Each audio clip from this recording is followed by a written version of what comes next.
The trail was wide and well maintained. Wooden signs marked every junction. The path had been walked by millions of people over the decades, worn smooth by countless hiking boots and running shoes. Families with small children used this trail. Elderly couples strolled along it on sunny afternoons. It was one of the most popular hiking routes in the most visited national park in America. Dennis Whitfield was 46 years old. He had hiked this trail before. He knew exactly where it went. He told his wife he would be back in 2 hours. He had his phone. He had water. He had everything a person needs for a simple afternoon walk on a paved path surrounded by other hikers. He walked around a bend in the trail, out of her view for perhaps 30 seconds. She never saw him again.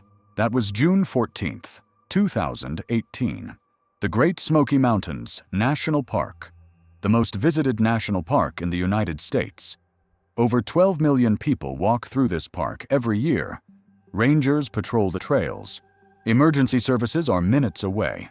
Cell phone coverage exists throughout most of the developed areas.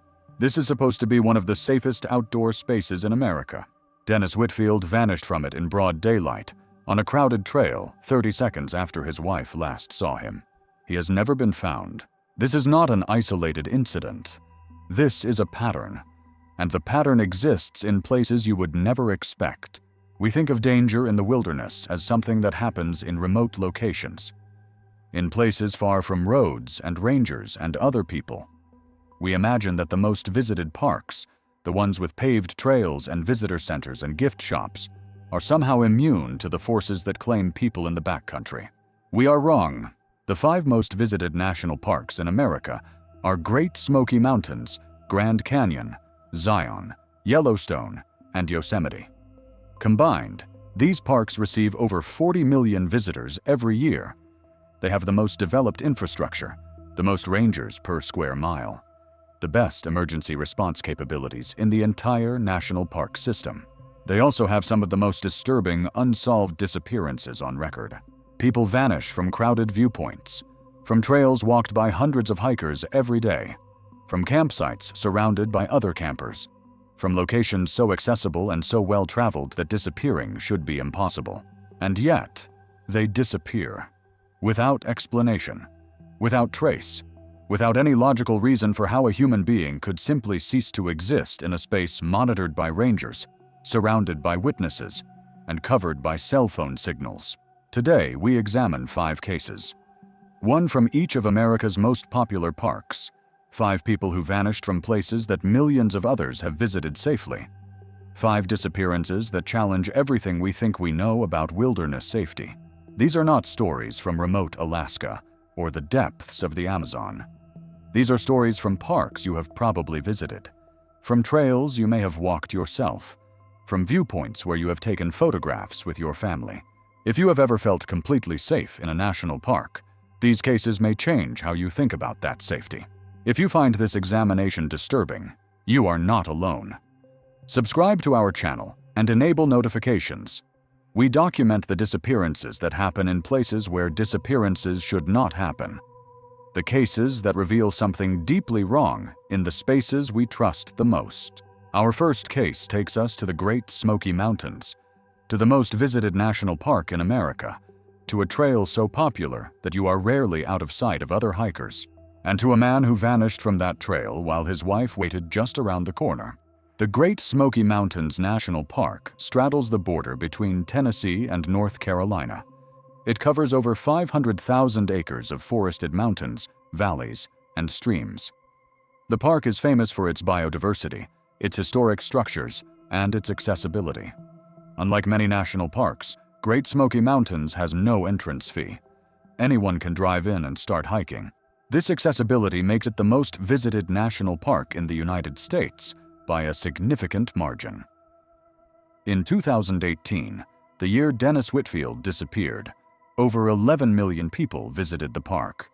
That is more than twice the visitation of the Grand Canyon, more than 3 times the visitation of Yellowstone. The infrastructure reflects this popularity. The park has over 800 miles of trails, ranging from short nature walks to strenuous backcountry routes. The most popular trails are wide, well-maintained, and heavily trafficked. On a typical summer day, the main trails see hundreds or even thousands of hikers. Laurel Falls Trail is one of the most popular hikes in the park. It is a 2.6-mile round trip to a scenic waterfall. The trail is paved for its entire length. It gains only 400 feet of elevation. Families with young children complete this hike regularly. It is considered one of the easiest and most accessible trails in the entire park. On June 14, 2018, Dennis Whitfield and his wife Karen were hiking the Laurel Falls Trail. Dennis was 46 years old, a high school history teacher from Knoxville, Tennessee.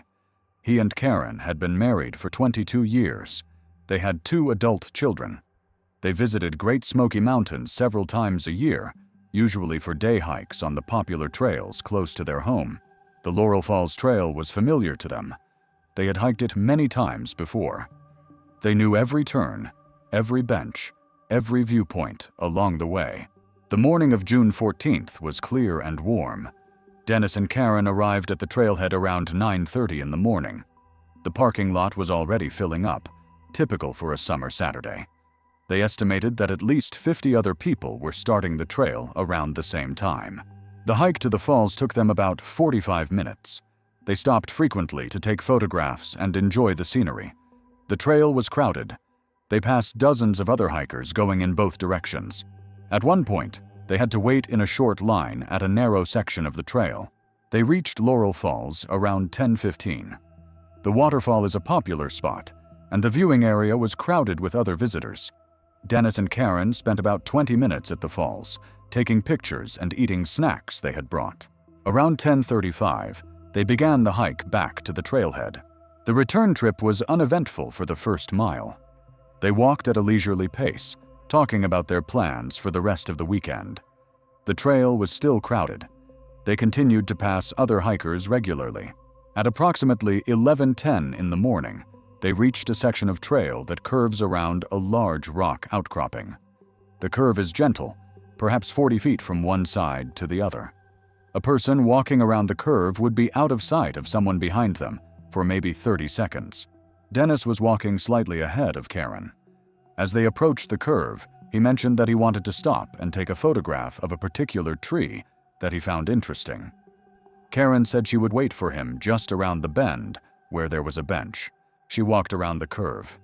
She sat down on the bench. She waited.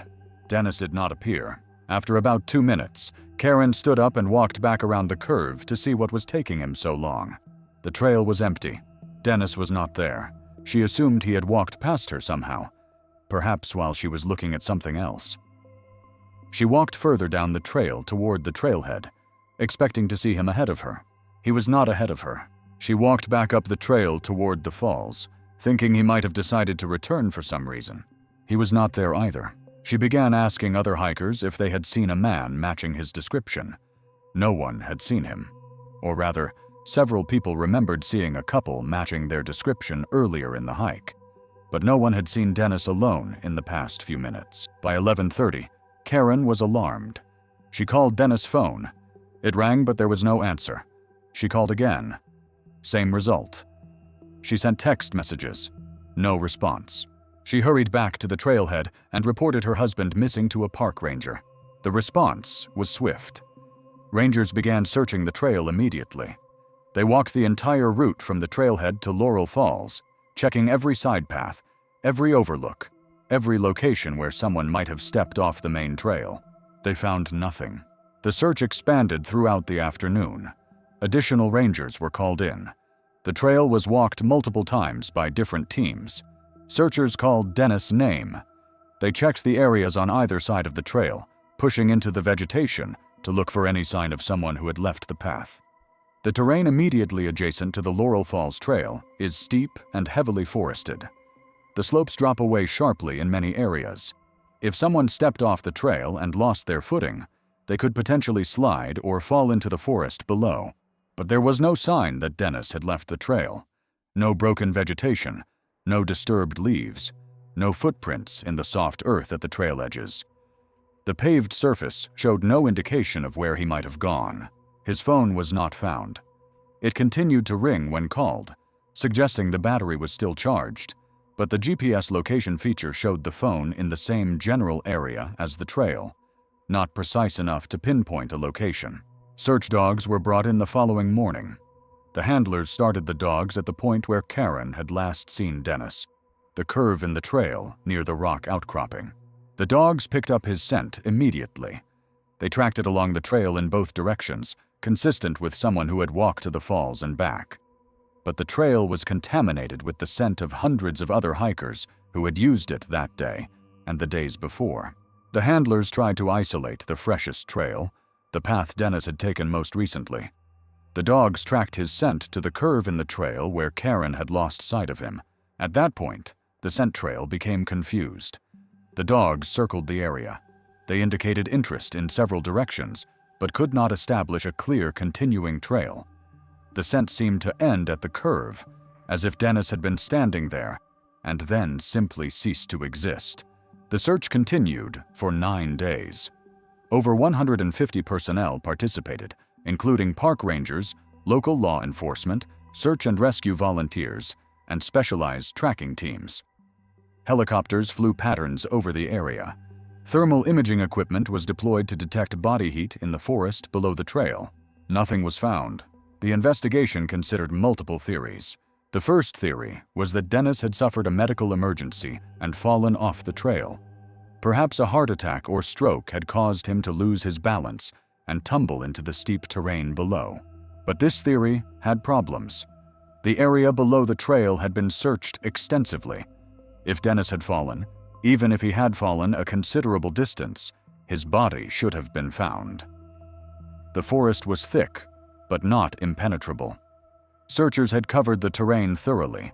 Furthermore, Karen had been only 30 seconds behind him. If Dennis had fallen, she should have heard something. A cry. The sound of someone crashing through vegetation. Something. She had heard nothing. The second theory was that Dennis had chosen to disappear. Perhaps he had planned his vanishing, using the hike as cover for a deliberate departure from his life.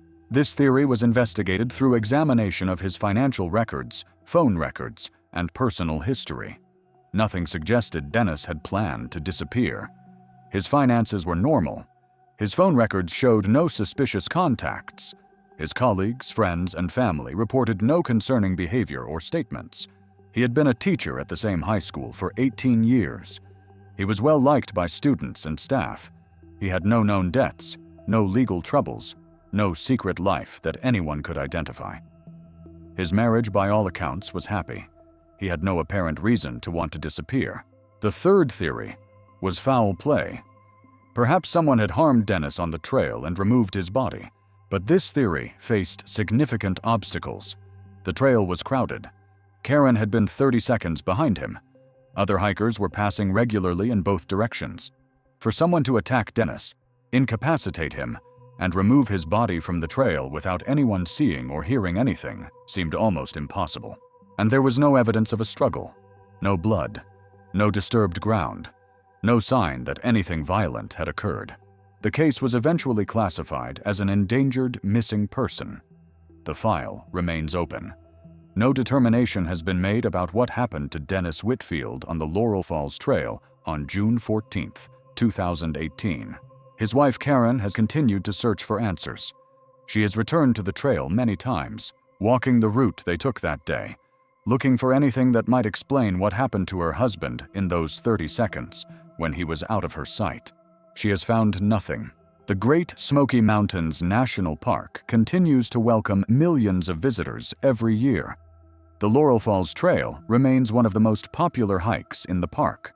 Families walk it every day.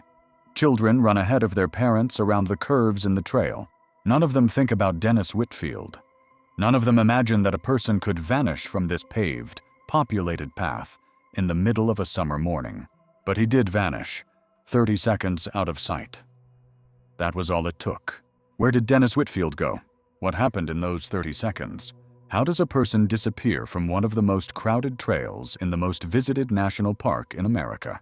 These questions have no answers. The trail keeps its secrets.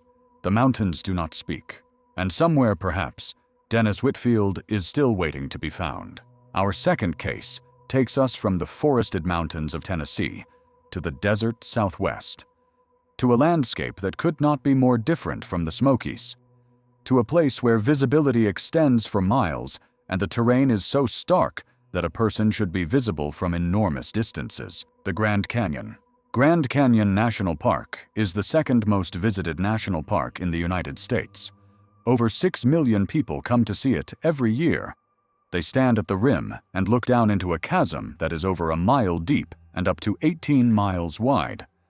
They photograph the layers of rock that represent 2 billion years of geological history. They walk along the rim trails and descend into the canyon on well-maintained paths. The Grand Canyon is one of the most photographed natural wonders on Earth. It is also one of the most surveilled.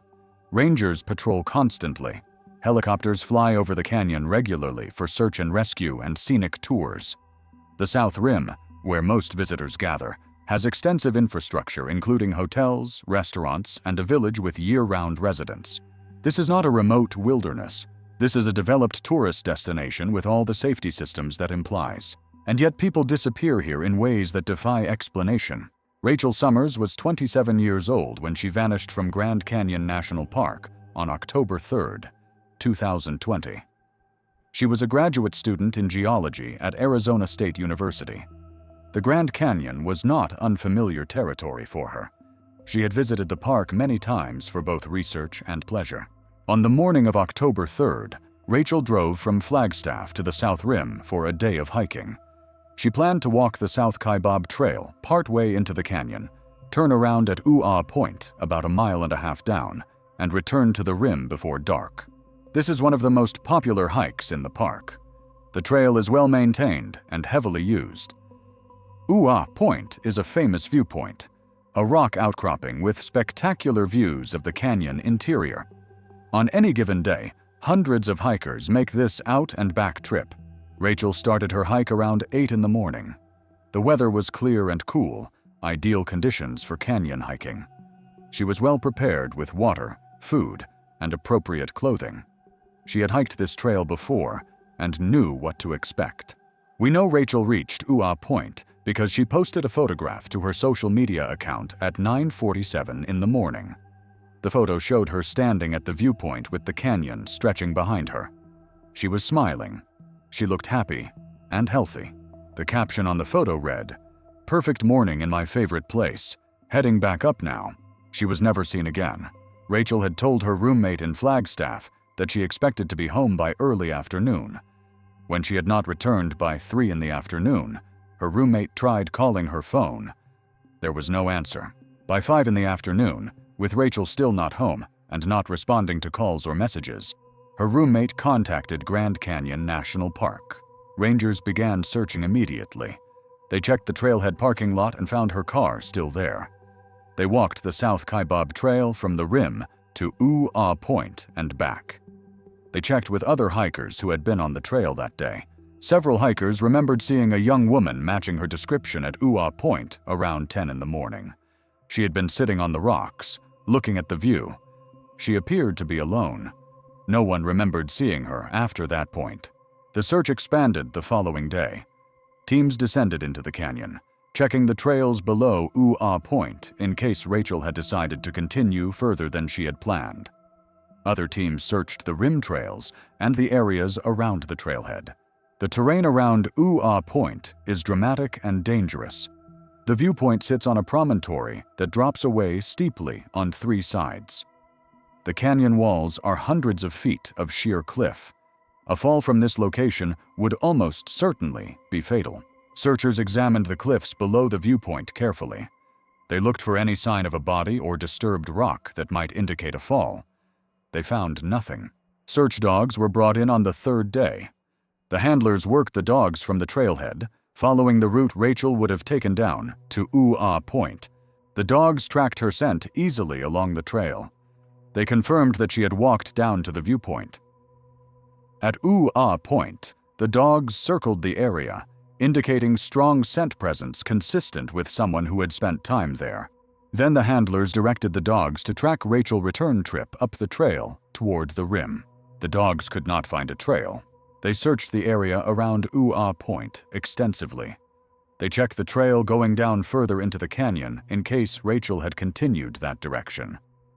They checked the rocky terrain around the viewpoint in case she had wandered off the main trail. They found no scent trail leading away from Ooh-Ah Point in any direction. According to the dogs, Rachel had walked down to the viewpoint and had not walked away.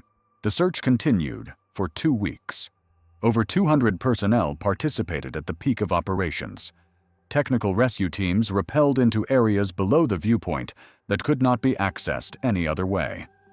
Helicopters equipped with thermal imaging flew patterns over the canyon, looking for any heat signature that might indicate a person. Nothing was found. The investigation considered the obvious possibility that Rachel had fallen from the viewpoint. The cliffs around Ooh-Ah Point are dangerous. Falls happen at the Grand Canyon every year. Perhaps she had leaned too far over the edge. Perhaps a rock had given way beneath her feet. But falls leave evidence. Bodies come to rest on ledges or at the base of cliffs. Equipment, clothing, personal items scatter down the rock face. Even in terrain as vast as the Grand Canyon, falls are typically discovered within days because the body or debris is visible from above or below. The area beneath Ooh-Ah Point was searched exhaustively.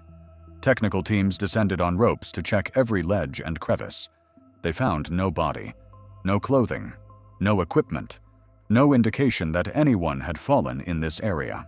Another possibility was that Rachel had continued hiking deeper into the canyon and had gotten into trouble somewhere below.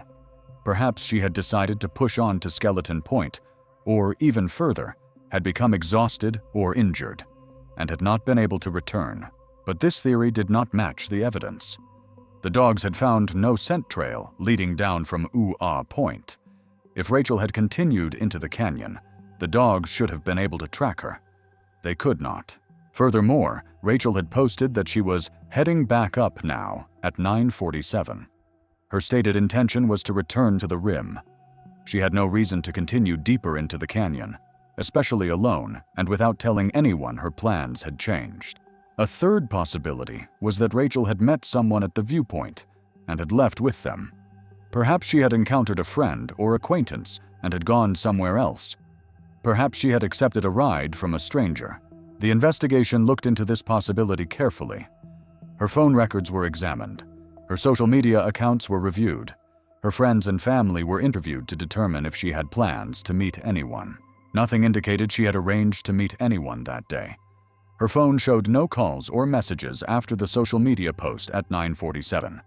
Her car was still at the trailhead. If she had left with someone else, she had abandoned her vehicle without explanation. The case remains unsolved. Rachel Summers is officially listed as a missing person. Her disappearance has been featured in local news coverage and online discussions about missing hikers, but no new information has emerged. Her family has offered a reward for information about her whereabouts. Private investigators have examined the case. Volunteers have searched areas of the canyon that the official search may have missed. No trace of Rachel Summers has ever been found. The Grand Canyon receives 6 million visitors every year. Thousands of them hike to Ooh-Ah Point, stand on the same rocks where Rachel stood, and take photographs with the same view behind them. They do not think about Rachel Summers. They do not know that a woman vanished from this spot and was never found. They see the beauty of the canyon and feel the thrill of standing on the edge of something vast and ancient. They do not see the danger. They do not imagine that a person could disappear from this crowded viewpoint without explanation. But Rachel did disappear.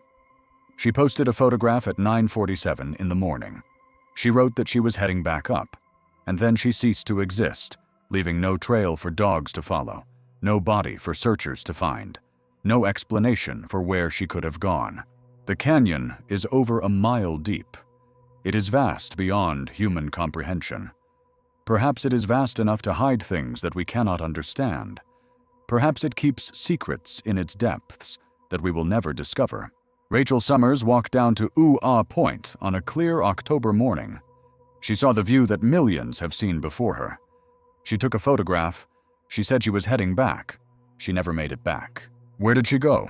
What happened in the minutes after she posted that photograph? How does a person vanish from one of the most visited viewpoints in one of the most popular national parks in America? These questions echo off the canyon walls. The rocks do not answer. The depths do not reveal what they have taken. And somewhere in that immense space, Rachel Summers remains, lost, hidden, gone. We have examined 2 cases now. 2 people who vanished from 2 of America's most visited parks. A history teacher who disappeared from a crowded trail in the Smokies while his wife waited 30 seconds away. A geology student who vanished from a famous viewpoint at the Grand Canyon after posting that she was heading home. Both cases share disturbing elements. Both occurred in developed, heavily visited locations. Both involved people who were experienced with the terrain. Both resulted in search operations that found nothing. Both remain unsolved. Are these cases connected, or are they simply 2 examples of a phenomenon that is more common than we realize? In Part 2, we will examine 2 more cases. 2 more parks that welcome millions of visitors and somehow lose people within their boundaries. The next case takes us to Zion National Park in Utah, to a trail so popular that the park requires shuttle buses to manage the crowds, to a landscape of red rock canyons that should offer nowhere to hide, and to a family that went hiking together and came back with 1 member missing. The Morrison family had hiked Angel's Landing before. They knew the trail. They knew the chains. They knew the exposure and the drop-offs and the sections where the path narrows to a few feet with 1,000-foot cliffs on either side. They were not inexperienced tourists attempting something beyond their abilities. They were a family of hikers who had trained for this specific trail. There were 4 of them that morning. Father, mother, and 2 sons. They started at the trailhead together. They climbed the switchbacks together. They reached Scout Lookout together, the staging area where many hikers turn back rather than attempt the final half-mile to the summit. All 4 of them continued past Scout Lookout. All 4 of them grabbed the chains and began the exposed scramble to the top. 3 of them reached the summit. The 4th, their 19-year-old son Tyler, was never seen again. He had been between his father and his brother on the chain section. His father was ahead, facing forward, focused on the handholds. His brother was behind, doing the same. The chain section requires concentration. You watch your hands and your feet. You do not look around at the scenery. You do not watch the other members of your group. When his father reached the summit and turned to help Tyler up the final section, Tyler was not there. His brother, coming up behind, had not seen him either. Tyler Morrison had vanished from a trail so exposed that there was literally nowhere to go except forward or backward. A trail where a fall would have been witnessed by dozens of other hikers. A trail where the terrain offers no hiding places, no side paths, no alternative routes. He disappeared on one of the most famous and most visible trails in America, while his family was within arm's reach. That was August 22nd, 2020. Tyler Morrison has never been found. Zion National Park is the 4th most visited national park in the United States. Over 4 million people come here every year to see the towering red and white sandstone cliffs, the narrow slot canyons, and the Virgin River that carved this landscape over millions of years. The park is located in southwestern Utah, a few hours from Las Vegas, making it an easy destination for millions of tourists. The infrastructure at Zion reflects its popularity. The main canyon is served by a shuttle bus system that eliminates private vehicle traffic during peak season. The trails are well maintained and clearly marked. Rangers are stationed throughout the park. Emergency services are readily available. Angel's Landing is the signature hike of Zion National Park. It is a 5.4-mile round trip that climbs over 1,400 feet to a narrow rock fin with views of the entire canyon. The final half-mile involves a scramble along a knife-edge ridge with chains bolted into the rock for handholds. The exposure is extreme. The drop-offs are fatal. Despite the danger, or perhaps because of it, Angel's Landing is one of the most popular hikes in the national park system. Thousands of people complete it every year. The trail is so crowded during peak season that the park has implemented a permit system to limit the number of hikers. This is not a remote wilderness trail. This is a heavily trafficked route with other hikers visible at almost all times. The terrain is open and exposed. The sandstone is bare. There is no forest to disappear into, no vegetation to hide behind. You can see the entire trail from multiple viewpoints in the canyon below, and yet Tyler Morrison vanished from this trail without explanation. Tyler was 19 years old, a sophomore at the University of Utah studying mechanical engineering. He was athletic and fit. He had been hiking with his family since childhood and had completed trails far more challenging than Angel's Landing. He was comfortable with exposure and experienced with technical terrain. His family had planned the Angel's Landing hike as the centerpiece of a 3-day trip to Zion. They arrived at the park on August 21st and spent the first day on easier trails, acclimating to the heat and the elevation. They went to bed early at their campsite in Watchman Campground, planning to start the Angel's Landing hike at dawn to beat the crowds and the afternoon heat. On August 22nd, they caught the first shuttle bus of the day, arriving at the grotto trailhead at 6:15 in the morning. The air was cool. The canyon was still in shadow. They were among the first hikers on the trail that day. The lower sections of the Angel's Landing Trail are relatively easy. The path climbs through a series of switchbacks called Walter's Wiggles, 21 short zigzags carved into the cliff face. The Morrison family made good time, reaching Scout Lookout by 7:30. Scout Lookout is a large flat area where the maintained trail ends and the chain section begins. Many hikers stop here, deciding that the views are good enough without the additional risk of the final scramble. The Morrison family did not stop. They had come to reach the summit, and all 4 of them were prepared for the challenge. The chain section of Angel's Landing is approximately half a mile long, but it feels much longer. The trail follows the spine of a narrow rock fin, with cliffs dropping away on both sides. In some places, the path is only a few feet wide. Chains are bolted into the rock at the most exposed sections, providing handholds for hikers to steady themselves. The Morrison family began the chain section at approximately 7:40 in the morning. They moved in single file, with the father in front, Tyler second, and the mother and younger brother behind. This was their standard formation for technical terrain. The father would identify the best route, and the others would follow. The first few sections went smoothly. They passed other hikers coming down from early morning summit attempts. They navigated the narrow spots carefully, waiting for oncoming traffic to pass before proceeding. The exposure was intense, but manageable. At approximately 8:05, they reached a section known informally as the Hog's Back, a particularly narrow stretch where the ridge is only about 3 feet wide, with sheer drops on both sides. The chains here are essential. Most hikers grip them with both hands and shuffle sideways rather than walking normally. The father crossed the Hog's Back section first. When he reached the other side, he turned to watch Tyler cross behind him. Tyler was not there.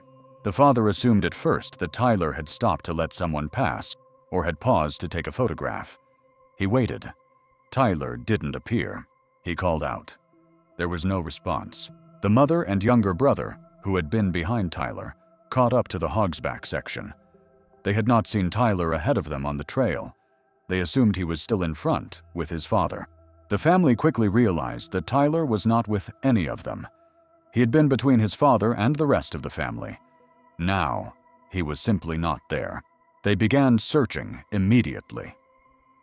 The father went back along the chain section, checking every spot where Tyler might have stopped. The mother stayed at the Hog's Back, calling his name.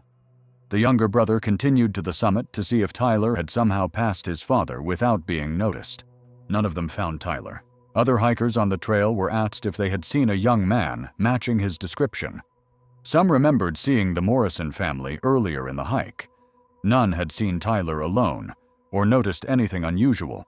By 8:30, the family was in a state of panic. The father used his cell phone to call 911. Rangers were dispatched immediately. The search that followed was one of the most intensive in Zion history. The terrain presented unique challenges. The chain section of Angel's Landing is so exposed that searchers had to be roped in for safety. The cliffs on either side drop hundreds of feet to the canyon floor. Rangers searched the chain section foot by foot. They checked every ledge, every crevice, every spot where a person might have fallen or become trapped. They searched the areas below the trail, rappelling down the cliff faces to examine terrain that was not visible from above. They found nothing. Search dogs were brought in the following day. The handlers faced the same challenge as the human searchers. The terrain was extreme. The dogs had to be assisted through sections that were too exposed for them to navigate safely. The dogs tracked his scent from the trailhead, up through the switchbacks, and to Scout Lookout. They followed the scent into the chain section. Approximately 2/3 of the way through the chain section, near the Hog's Back, the scent trail ended. The dogs could not find a continuing trail in any direction. They checked the route toward the summit. They checked the route back toward Scout Lookout. They checked the cliff edges on both sides. His scent simply stopped at a point on the trail, as if he had been standing there, and then ceased to exist. The investigation considered the obvious possibility that Tyler had fallen. The Angel's Landing Trail has a documented history of fatal falls. The exposure is real. One moment of inattention, one slip on loose rock, and a person could plunge hundreds of feet to their death. But falls from Angel's Landing are typically witnessed. The trail is crowded. Other hikers are present.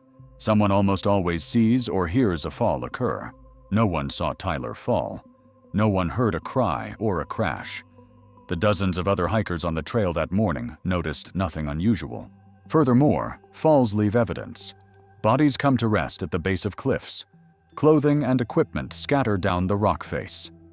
The terrain below Angel's Landing was searched exhaustively. No body was found. No clothing. No equipment. No indication that anyone had fallen in that area. The investigation also considered the possibility that Tyler had chosen to disappear. Perhaps he had left the trail deliberately, climbed down a route that other hikers did not observe, and walked away from his life. But this theory made no sense. Tyler was a college student with no known problems. He had no financial difficulties. He had no relationship troubles. He was close with his family. He had been looking forward to the hike and had been in good spirits throughout the trip. Furthermore, the terrain around Angel's Landing does not offer secret escape routes. The cliffs are sheer. The only way off the ridge is the main trail or a fatal fall. For Tyler to have left the area unnoticed, he would have needed to descend cliffs that would challenge professional rock climbers without equipment, without being seen by any of the other hikers on the trail. The case remains unsolved. Tyler Morrison is officially listed as a missing person. His family has returned to Zion multiple times, searching areas that they hope might have been missed. They have hired private investigators. They have consulted with search and rescue experts. None of it has produced answers. His mother has given interviews describing the impossibility of what happened. Her son was on the trail ahead of her. She could see his back. She looked down to navigate a tricky section. When she looked up, he was gone. There was nowhere for him to go. There was nothing to hide behind. The ridge is bare rock with 1,000-foot drops on either side. And yet he vanished. How does a person disappear from a trail so exposed that the entire route is visible from the canyon floor? How does someone vanish from a chain section where dozens of other hikers are present? How does a young man cease to exist while walking between his father and his mother in terrain that offers literally nowhere to go? These questions have no answers. The red rock walls of Zion do not explain what happened to Tyler Morrison. The chains still hang from the rock. The trail still draws thousands of hikers who navigate the same sections where Tyler walked his last steps. They do not know his story. They do not think about the young man who vanished from this trail on an August morning. They see the views and feel the thrill of the exposure. They do not imagine that they could be next. If this case disturbs you, you are not alone. Like this video, subscribe to the channel, and share it with others who want to understand what is happening in America's most popular parks. Leave your theories in the comments. We read every response. Our fourth case takes us from the desert Southwest to the northern Rockies, to the oldest national park in the world, to a landscape of geysers and hot springs and wildlife that draws millions of visitors every year. Yellowstone National Park. Yellowstone was established in 1872 making it the first national park in the United States and arguably the first in the world. The park covers nearly 2.2 million acres, mostly in Wyoming, but extending into Montana and Idaho. It sits atop one of the largest active volcanic systems on Earth, a supervolcano whose heat powers the geysers and hot springs that make Yellowstone famous. Over 4 million people visit Yellowstone every year. They come to see Old Faithful erupt. They come to photograph the grand prismatic spring with its rings of brilliant color. They come to watch bison and elk and bears in one of the largest intact ecosystems in the lower 48 states. The park has an extensive road system, hundreds of miles of hiking trails, and developed areas with lodges, campgrounds, and visitor centers. Rangers patrol constantly. Emergency services are available throughout the park. Yellowstone is a wilderness, but it is also a managed tourist destination with all the safety systems that implies. And yet people disappear here. In circumstances that challenge everything we think we know about how disappearances happen. Barbara Chen was 63 years old when she vanished from Yellowstone on September 15, 2021. She was a retired librarian from Portland, Oregon, traveling with her husband on a road trip through the national parks of the Northern Rockies. Yellowstone was the third park on their itinerary, after Glacier and Grand Teton. Barbara and her husband Arthur had been married for 38 years. They had raised 2 children, now adults with families of their own. Retirement had given them the time to travel that they had never had during their working years. They had visited over 20 national parks in the 3 years since Arthur retired. They arrived at Yellowstone on September 13th and spent 2 days exploring the developed areas of the park. They saw Old Faithful. They walked the boardwalks around the Norris Geyser Basin. They drove through Lamar Valley, hoping to spot wolves. On the morning of September 15th, they decided to visit Hayden Valley, a broad grassland in the central part of the park known for its wildlife. Hayden Valley is one of the best places in Yellowstone to see large animals. Bison graze on the valley floor. Grizzly bears hunt in the meadows. The Yellowstone River winds through the center of the valley, attracting waterfowl and wading birds. The main road runs along the edge of the valley, with numerous pullouts where visitors can stop and observe wildlife. Barbara and Arthur arrived at Hayden Valley around 9 in the morning. They parked at a pullout on the east side of the road, overlooking a broad expanse of grassland. Through their binoculars, they could see a herd of bison about half a mile away. They settled in to watch. The valley was beautiful in the morning light. The grass was golden with the early autumn color. Steam rose from hot springs in the distance. Other visitors came and went from the pullout, stopping to take photographs before continuing their drives. Around 10:30, Barbara said she wanted to walk a short distance from the pullout to get a better angle for a photograph. Arthur was looking through his binoculars at the bison herd. He acknowledged her comment without turning around. Barbara walked away from the parking area toward a small rise, about 200 yards from the road. The terrain was open grassland. There were no trees between her and the parking area. Arthur could have seen her the entire time if he had been watching. He was not watching.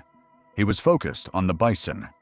A grizzly bear had appeared near the herd, and Arthur was trying to observe its behavior through his binoculars. When he finally lowered the binoculars and turned to share the bear sighting with Barbara, she was not there. He assumed she had walked to the small rise and was on the other side, out of his direct line of sight. He waited a few minutes. She did not reappear. He walked to the rise to find her. She was not there. The terrain beyond the rise was more open grassland, extending for hundreds of yards in all directions. The vegetation was low, mostly grass and sagebrush. A person standing anywhere in this area would have been visible from considerable distance. Barbara was not visible anywhere. Arthur called her name. He walked in expanding circles from the rise, searching the grassland. He checked behind every cluster of sagebrush, every slight depression in the terrain. The grass showed no trail, no indication of which direction she might have walked. By 11:15, Arthur was alarmed. He returned to the parking area and asked other visitors if they had seen a woman matching her description. No one remembered seeing her. They had been focused on the bison and the bear, not on the other visitors. Arthur drove to the nearest ranger station and reported his wife missing. The response was immediate. Rangers began searching Hayden Valley within the hour. Given the presence of grizzly bears in the area, there was concern that Barbara might have encountered a bear and been attacked. Bear attacks in Yellowstone are rare, but do occur. The search focused initially on the area between the parking pullout and the surrounding grassland. Rangers walked the terrain systematically. They looked for any sign of a struggle, any indication of a bear encounter, any evidence of what might have happened to Barbara. They found nothing. No sign of a struggle, no blood, no torn clothing, no bear tracks in the area where Barbara had walked. The search expanded throughout the afternoon and evening. As darkness fell, thermal imaging equipment was deployed to search for body heat in the valley. The infrared cameras could detect the heat signatures of bison and bears. They found no human heat signature in the search area. Search dogs were brought in the following morning. The handlers started the dogs at the parking pullout, giving them an article of her clothing to establish her scent. The dogs tracked her scent from the car to the small rise about 200 yards away. At the rise, they circled the area, indicating strong scent presence. This was consistent with someone who had stood in this location for a period of time. Then the handlers directed the dogs to track Barbara's continuing path from the rise. The dogs could not find a trail. They searched in all directions from the rise. They checked the grassland to the east toward the river. They checked the grassland to the north and south. They checked the route back toward the parking area in case Barbara had returned by a different path. They found no continuing scent trail. According to the dogs, Barbara had walked to the rise and had not walked away. The search continued for 12 days. Over 180 personnel participated. Helicopters flew patterns over the valley and the surrounding terrain. Ground teams searched the riverbanks of the Yellowstone River. Technical teams checked areas near thermal features in case Barbara had wandered near a hot spring and fallen in. Nothing was found. The investigation considered multiple theories. The first theory was a bear attack. Grizzly bears in Hayden Valley are wild and potentially dangerous. A bear could have attacked Barbara, killed her, and dragged her body to a location where it was hidden. But this theory had significant problems. Bear attacks typically leave evidence: blood, torn clothing, signs of struggle. The area where Barbara disappeared showed none of this. Furthermore, a bear dragging a body would leave a trail through the grass. No such trail was found. The dogs should also have been able to track a bear carrying a human. Bears leave strong scent trails. If Barbara had been taken by a bear, the dogs would have followed that trail. They found no trail at all. The second theory was that Barbara had fallen into a thermal feature. Yellowstone has thousands of hot springs, some of which are hot enough to be fatal. The thermal areas are marked with warning signs, but some hot springs exist in undeveloped areas where visitors might not expect them. The area around the rise where Barbara disappeared was examined for thermal activity. Geologists found no hot springs or geothermal features in that location. The nearest thermal area was over half a mile away. For Barbara to have fallen into a hot spring, she would have needed to walk a considerable distance from where she was last seen, and the dogs should have been able to track her that far. The third theory was voluntary disappearance. Perhaps Barbara had chosen to leave her husband and her life for reasons unknown. This theory was investigated through examination of her personal history, financial records, and communications. Nothing suggested she had planned to disappear. Her marriage appeared happy. Her finances were normal. She had been looking forward to the trip and had been in good spirits throughout. Furthermore, how would she have left the area? The valley is surrounded by wilderness. The nearest road is the one where she had been parked. For her to have walked out of Yellowstone on foot, she would have needed to travel many miles through bear country. Her body would eventually have been found, or she would have emerged somewhere and been identified. The case remains unsolved. Barbara Chen is officially listed as a missing person. Her husband Arthur has returned to Yellowstone multiple times, searching the valley where she disappeared. He has hired private investigators. He has consulted with experts on Yellowstone geography and wildlife. None of it has produced answers. He has given interviews describing the impossibility of what happened. His wife walked 200 yards across open grassland. She was out of his sight for perhaps 10 minutes while he watched the bison. When he went to find her, she was gone. The terrain was flat and open. There was nowhere to hide. There was nowhere to go that would not have been visible. And yet, she vanished, as if the earth itself had swallowed her, as if she had stepped into another dimension and left this one behind. How does a person disappear from open grassland in broad daylight? How does someone vanish from a location visible to hundreds of passing motorists? How does a woman cease to exist while walking 200 yards from her husband in terrain that offers no concealment? These questions have no answers. Hayden Valley continues to draw visitors who come to watch wildlife and photograph the landscape. They stand at the same pullouts where Barbara and Arthur stopped. They look at the same grassland where she walked her last steps. They do not know her story. They do not think about the woman who vanished from this valley on a September morning. They see the bison and the bears and the steam rising from distant hot springs. They do not imagine that the valley could take them too. We have now examined 4 cases. 4 people who vanished from 4 of America's most visited national parks. Dennis Whitfield on a crowded trail in the Smokies. Rachel Summers at a famous viewpoint in the Grand Canyon. Tyler Morrison on an exposed ridge in Zion. Barbara Chen in an open valley in Yellowstone. 4 parks that welcome millions of visitors every year. 4 locations that are supposed to be safe. 4 disappearances that defy explanation.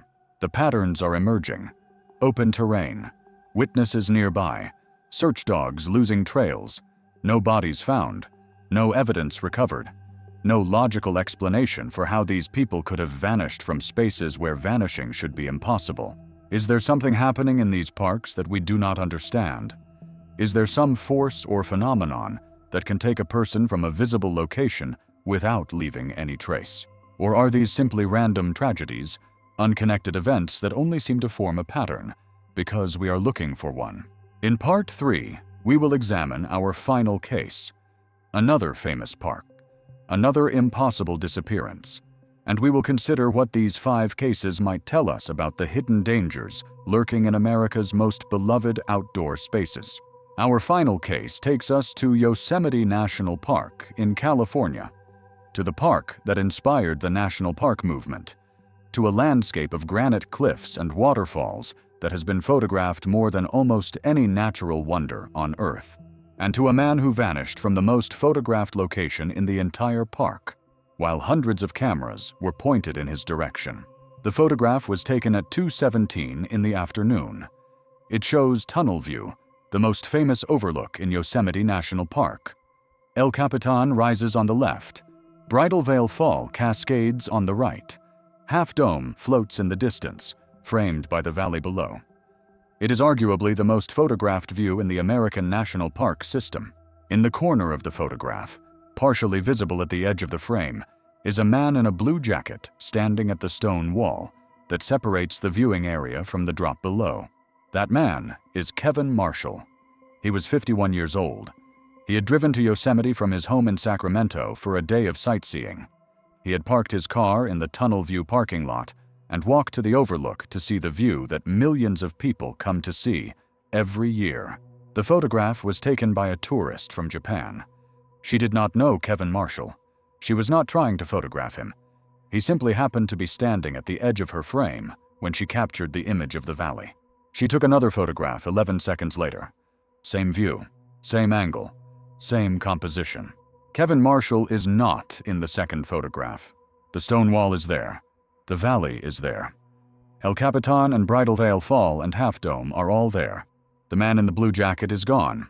11 seconds. That is all it took. One photograph shows him standing at the wall. The next photograph shows empty space where he had been standing. The tourist did not notice his disappearance at the time. She was focused on the scenery, not on the people around her. It was only later, when investigators examined photographs taken at Tunnel View that afternoon, that her images became crucial evidence in the investigation. Crucial evidence that explained nothing. Kevin Marshall vanished from Tunnel View on April 7, 2022. He was standing at the most photographed overlook in one of the most visited parks in America. Dozens of other tourists were present. Multiple cameras were recording the scene, and he disappeared in 11 seconds without anyone seeing what happened. He has never been found. Yosemite National Park is the 5th most visited national park in the United States. Over 4 million people come here every year to see the granite cliffs, the waterfalls, and the giant sequoia trees. The park covers nearly 750,000 acres of the Sierra Nevada mountains, but most visitors concentrate in Yosemite Valley, a 7-mile-long canyon carved by glaciers over millions of years. The valley is one of the most spectacular landscapes on Earth. Sheer granite walls rise 3,000 feet above the valley floor. Waterfalls plunge from hanging valleys high above. Meadows and forests fill the flat valley bottom. The scenery is so dramatic that it inspired the national park movement in the 19th century. Tunnel view is the first major overlook that visitors encounter when entering the valley from the south. The viewing area sits at the eastern end of the Wawona Tunnel, a roadway tunnel that passes through the granite. When drivers emerge from the tunnel, they are greeted by a panoramic view of the entire valley spread out before them. Almost everyone stops. The parking lot is always full. Tourists line the stone wall at the edge of the overlook, taking photographs, posing for pictures, absorbing the view that has been captured in millions of images over the decades. This is not a remote location. This is a developed overlook with a parking lot, restrooms, and constant traffic. On a typical day, hundreds of people visit Tunnel View. At peak times, the overlook is crowded with tourists standing shoulder to shoulder. April 7, 2022 was a typical spring day in Yosemite. The weather was clear and mild. The waterfalls were running strong with snowmelt. The parking lot at Tunnel View was full when Kevin Marshall arrived around 2 in the afternoon. Kevin was a software project manager from Sacramento. He was divorced, with 2 adult children. He lived alone in a small house in the suburbs and spent most of his free time outdoors. Yosemite was one of his favorite destinations. He visited the park several times a year, sometimes for overnight backpacking trips, sometimes for day visits like this one. On the morning of April 7th, Kevin had texted his daughter to say he was driving to Yosemite for the day. He sent her a photograph of his breakfast at a diner in Mariposa. He seemed to be in good spirits. He arrived at Tunnel View around 2 in the afternoon and parked his car in the lot. Security camera footage from the tunnel entrance shows his vehicle arriving at 1:53. The footage shows him getting out of his car, stretching, and walking toward the overlook. That is the last footage of Kevin Marshall that exists. What happened after he walked to the overlook has been reconstructed from the photographs and memories of other visitors who were there that afternoon. Several tourists remember seeing a man matching his description at the stone wall. He was wearing a blue jacket and khaki pants. He was alone. He was looking at the view, not taking photographs. He appeared calm and relaxed. The Japanese tourist whose photographs became crucial evidence does not remember seeing him specifically.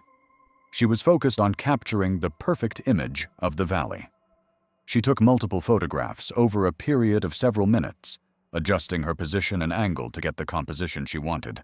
Her photograph at 2:17 shows Kevin standing at the wall, partially visible at the right edge of the frame. Her photograph at 2:17 and 11 seconds shows the same view without him. Other photographs taken by other tourists during this period have been collected and analyzed. None of them show Kevin after 2:17. None of them show him walking away from the wall, getting into a car, or leaving the overlook area. One photograph taken at 2:16 shows him standing at the wall, facing the valley. Another photograph taken at 2:18 from a different angle shows the section of wall where he had been standing. He is not there. No one is standing in that spot. Somewhere between 2:16 and 2:18, Kevin Marshall ceased to be at Tunnel View.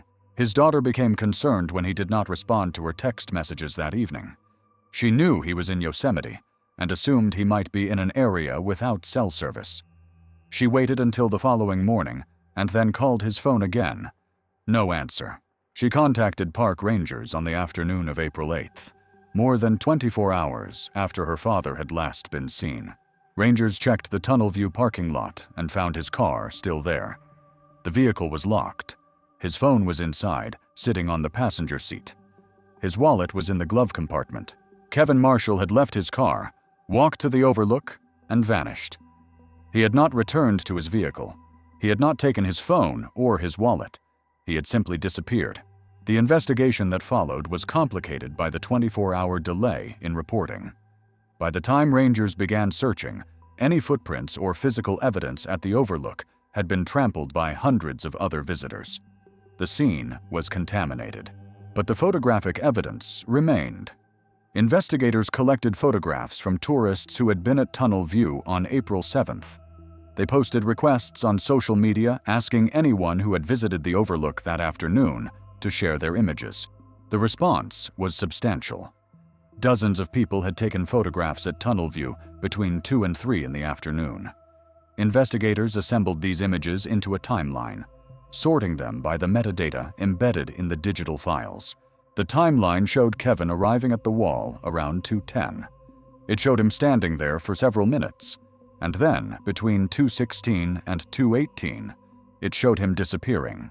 No photograph captured the moment of his disappearance. No image showed him walking away. One moment he was there, the next moment he was not, and no camera happened to be recording that specific spot during those specific seconds. Search operations began immediately after his car was discovered. Rangers searched the Tunnel View area on foot. They checked the terrain below the overlook, a steep slope of brush and rock that drops away from the viewing area. The slope below Tunnel View is not a sheer cliff, but it is steep and dangerous. A person who climbed over the stone wall and descended the slope would be taking serious risks. It is not a path anyone would take voluntarily, but if Kevin had fallen or jumped from the overlook, his body should have been visible on the slope below. Searchers walked the terrain carefully.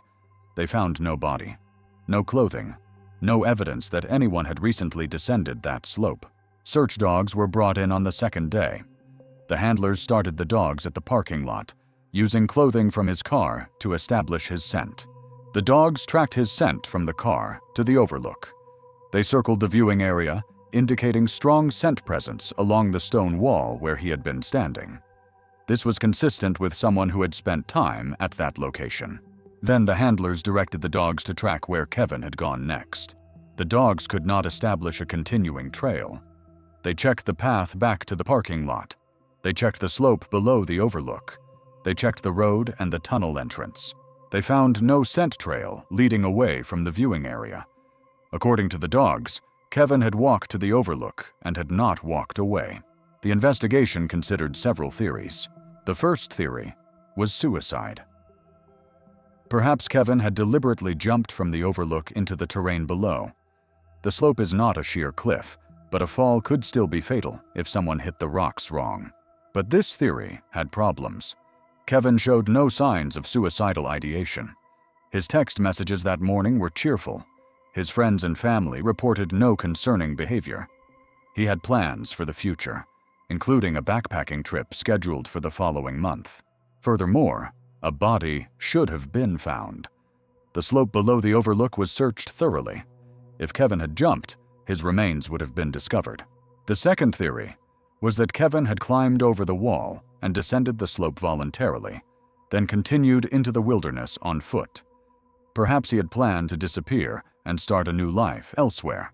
But this theory also had problems. Kevin had left his phone and wallet in his car. He had no supplies with him. To hike out of Yosemite on foot would require covering many miles of difficult terrain. He would have needed food, water, and equipment. And why would he do this? His life showed no signs of problems that would motivate such a dramatic departure. His finances were stable. He had good relationships with his children. He enjoyed his job. There was no apparent reason for him to want to disappear. The third theory was foul play. Perhaps someone had grabbed Kevin at the overlook and taken him against his will. But this theory faced significant obstacles. Dozens of people were present at Tunnel View that afternoon. No one reported seeing anything suspicious. No one noticed a struggle or heard a cry for help. For someone to abduct Kevin from a crowded overlook without anyone noticing seemed impossible. The fourth theory was a medical emergency. Perhaps Kevin had suffered a heart attack or stroke at the overlook, collapsed, and somehow fallen or been moved to a location where his body was not found. But a medical emergency at a crowded overlook would have been witnessed. Someone would have seen him collapse. Someone would have called for help. No one reported anything of the kind. The case remains unsolved. Kevin Marshall is officially listed as a missing person. His children have continued to search for answers. They have hired private investigators. They have returned to Yosemite multiple times to search areas that the official investigation may have missed. None of it has produced results. The photographs remain the most disturbing evidence. 2:17. Kevin is standing at the wall. 2:17 and 11 seconds. He is gone. 11 seconds for a person to vanish from one of the most watched locations in America. Where did he go? The overlook has only a few possible exits. The path back to the parking lot, the slope below the wall, the road toward the tunnel. All of these routes would have been visible to other tourists. All of them would have been captured in photographs if Kevin had used them. He did not use any of them. Or if he did, no camera recorded it, and no witness remembers it. 11 seconds. That is less time than it takes to tie a shoe. Less time than it takes to read this paragraph. In 11 seconds, Kevin Marshall disappeared from a spot where dozens of people were watching, where cameras were recording, where he should have been visible every single moment. He was not visible. He was there, and then he was not there, and nobody knows what happened in between. Tunnel View continues to welcome visitors. Thousands of people stand at that stone wall every day. They take photographs of the valley. They marvel at El Capitan and Half Dome and Bridal Veil Fall. They do not think about Kevin Marshall. They do not know that a man vanished from this spot while cameras were pointed in his direction. They see beauty and wonder and the majesty of nature. They do not see the danger.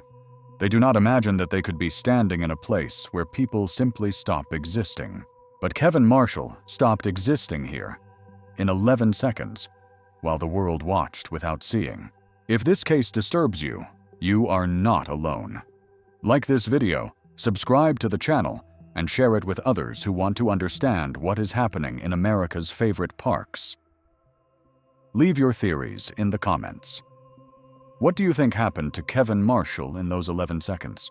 We read every response. We have now examined 5 cases. 5 people who vanished from 5 of America's most visited national parks. Let us consider what these cases have in common. What patterns connect these disappearances? What they might tell us about the hidden dangers lurking in places we believe to be safe. The first pattern is the location type. All 5 disappearances occurred in developed, heavily visited areas of their respective parks. Not remote wilderness, not backcountry trails far from civilization. These people vanished from places where millions of others have walked safely. Dennis Whitfield disappeared from the Laurel Falls Trail in Great Smoky Mountains, one of the most popular hikes in the most visited national park in America. Rachel Summers vanished from Ooh-Ah Point in Grand Canyon, a famous viewpoint reached by thousands of hikers every year. Tyler Morrison disappeared from the chain section of Angel's Landing in Zion, one of the signature hikes of the national park system. Barbara Chen vanished from Hayden Valley in Yellowstone, a roadside wildlife viewing area visited by thousands of motorists daily. Kevin Marshall disappeared from Tunnel View in Yosemite, the most photographed overlook in the park. These are not obscure locations. These are famous destinations, places you have probably visited yourself, or at least seen in photographs, places that appear on postcards and travel brochures, places that are supposed to be safe, and yet people vanish from them, in circumstances that make no sense. The second pattern is the presence of witnesses. In all 5 cases, other people were nearby when the disappearance occurred. His wife was 30 seconds behind him on the trail. His parents were within arm's reach on the chain section. Rachel Summers was at a viewpoint crowded with other hikers. Her husband was 200 yards away in open terrain. Kevin Marshall was surrounded by dozens of tourists taking photographs. These were not isolated individuals in remote locations. These were people surrounded by potential witnesses. And yet, none of those witnesses saw what happened. They saw the person present. They looked away briefly. They looked back, and the person was gone. This pattern defies our expectations of how disappearances work. We assume that if someone vanishes in a crowd, someone will see something, someone will notice, someone will be able to explain what happened. In these cases, no one saw anything. The disappearances occurred in plain sight, and yet they were invisible. The third pattern is the behavior of search dogs. In all 5 cases, tracking dogs followed the scent of the missing person to a specific location and then stopped. The trails did not continue in any direction. The dogs could not determine where the person had gone after that point. His scent ended at the curve in the trail where his wife last saw him. Her scent ended at Ooh-Ah Point, where she had posted her final photograph. His scent ended on the chain section where his father had last seen him. Her scent ended at the small rise where she had walked to take photographs. His scent ended at the stone wall where the photographs showed him standing. 5 cases, 5 scent trails that terminated abruptly, 5 sets of search dogs that could not find a continuing path in any direction. This is not normal. Scent trails do not simply end. They continue until they reach a destination, a road, a body of water, a vehicle, something. They do not terminate in the middle of nowhere as if the person had been lifted off the ground and removed from the earth. The fourth pattern is the complete absence of evidence. In all 5 cases, the searches found nothing. No bodies, no clothing, no personal belongings left behind, no blood, no signs of struggle, no indication of what had happened. When people die in outdoor environments, they leave traces. Bodies decompose but leave bones. Clothing persists for years. Equipment, wallets, phones, these items do not simply vanish. Even in cases of animal predation, something is typically found. These 5 people left nothing. They walked into popular tourist destinations and vanished completely, taking everything with them and leaving no trace for searchers to find. The 5th pattern is the failure of conventional explanations. In each case, investigators explored the standard theories: medical emergency, voluntary disappearance, accident, foul play. In each case, every theory faced significant problems. Medical emergencies leave bodies. Voluntary disappearances leave evidence of planning and typically involve the person eventually surfacing somewhere else. Accidents in visible terrain should result in findable remains. Foul play requires an attacker who somehow avoided detection by witnesses and dogs. None of these explanations adequately accounts for what happened. The cases remain unsolved precisely because they do not fit any recognized pattern of disappearance. The 6th pattern is the timing. All 5 people disappeared during daylight hours. All 5 were in locations where they should have been visible to others. None of them vanished at night, or in bad weather, or in conditions where visibility was limited. Dennis Whitfield disappeared around 11 in the morning on a clear day. Rachel Summers vanished around 10 in the morning under blue skies. Tyler Morrison disappeared around 8 in the morning in perfect visibility. Barbara Chen vanished around 10:30 in the morning in open terrain. Kevin Marshall disappeared around 2 in the afternoon at a crowded overlook. Whatever took these people did not need the cover of darkness. It operated in broad daylight, in clear conditions, in front of witnesses, and somehow it remained invisible. What does all of this mean? We are not in a position to draw firm conclusions. The evidence is incomplete. The cases may be unconnected. There may be 5 separate explanations for 5 separate tragedies that we simply have not discovered yet. But the patterns are difficult to dismiss. Developed locations, witnesses present, dogs losing trails, no evidence recovered. Conventional explanations failing, daylight disappearances, 5 of America's most popular parks, 5 impossible disappearances, 5 families waiting for answers that have never come. Something is happening in these parks that we do not understand, something that defies our expectations of how the physical world works, something that can take a person from a visible location in full view of others without leaving any trace. We tell ourselves that these parks are safe. We look at the visitor centers and the ranger stations and the paved trails, and we believe that the dangers of the wilderness have been tamed. We bring our families to these places. We walk the trails without fear. We stand at the overlooks and take photographs, never imagining that we could be in danger. But the wilderness has not been tamed. Not entirely. Not in the ways that matter. Something still lives in these parks. Something that the roads and the buildings and the infrastructure cannot keep out. Something that takes people in ways we cannot explain, from places where such things should not be possible. Is it a predator? If so, it is a predator unlike anything we have documented. It strikes in daylight. It leaves no evidence. It defeats search dogs. It operates in locations where approach should be impossible without detection. Is it a natural phenomenon? If so, it is a phenomenon that leaves no physical evidence and affects only single individuals while leaving everyone around them unharmed. Is it something else entirely?